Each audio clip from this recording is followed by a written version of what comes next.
नमस्कार दोस्तों, स्वागत है आपका फिर से एक बेहतरीन कहानी में। तो चलिए एक कहानी शुरू करते हैं। बहुत समय पहले की बात है। आइसलैंड के उत्तरी छोर पर एक किसान रहता था।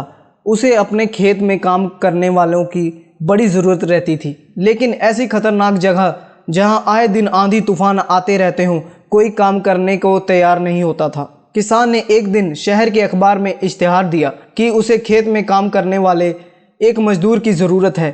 किसान से मिलने कई लोग आए, लेकिन जो भी उस जगह के बारे में सुनता वो काम करने से मना कर देता। एक सामान्य कद का पतला दुबला अधेड़ व्यक्ति किसान के पास पहुंचा। किसान ने उससे पूछा, क्या तुम इन परिस्थितियों में काम कर सकते हो? उस व्यक्ति ने कहा, जी हाँ, परंतु जब भी हवा आती है तो मैं सो जाता हूँ। किसान को उसका उत्तर थोड़ा अजीब लगा, क्योंकि उसे कोई और काम करने वाला नहीं मिल रहा था। इसीलिए उसने उस व्यक्ति को काम पर रख लिया।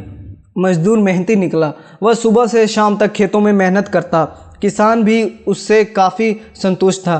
कुछ ही दिन बीते थे कि एक रात अचानक ही ज़ोर ज़ोर से हवा बहने लगी। किसान अपने अनुभव से समझ गया कि अब तूफान आने वाला है। वह तेज़ी से उठा, हाथ में लालटेन ली और मजदूर की झोपड़ी की तरफ दौड़ा। जल्दी उठो, देखते नहीं तूफान आने वाला है, इससे पहले कि सब कुछ तबाह हो जाए। कटी फसलों को बांध कर ढक दो और बाड़ी के गेट को भी रस्सियों से कस के बांध दो। किसान जोर जोर से चीखने लगा, कहने लगा, उठो। मजदूर बड़े आराम से पलटा और बोला, नहीं जनाब, मैंने आपसे पहले ही कहा था कि जब हवा चलती है तो मैं सो जाता हूँ।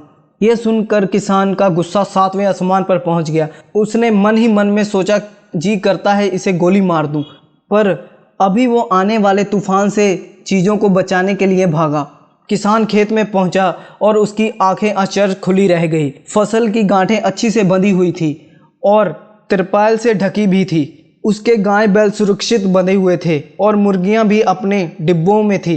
बाड़े का दरवाज़ा भी मजबूती से बांधा हुआ था। सारी चीज़ें बिल्कुल सही जगह पे थी। नुकसान होने की कोई भी संभावना नहीं बची थी। किसान अब मजदूर की ये बात समझ चुका था, जब हवा चलती है तब मैं सो जाता हूँ।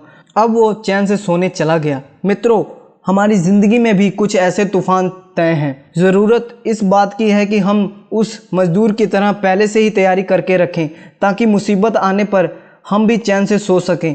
जैसे कि यदि कोई विद्यार्थी शुरू से पढ़ाई करे तो परीक्षा के समय वह आराम से रह सकता है। हर महीने बचत करने वाला व्यक्ति पैसे की ज़रूरत पड़ने पर निश्चित रह सकता है। और भी ऐसी कितनी ही उदाहरणें हैं। तो चलिए हम भी कुछ ऐसा करते हैं ताकि हम भी कह सकें, जब हवा चलती है तो मैं सो जाता हूं।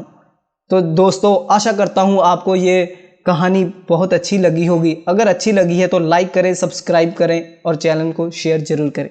जय हिंद, जय भारत।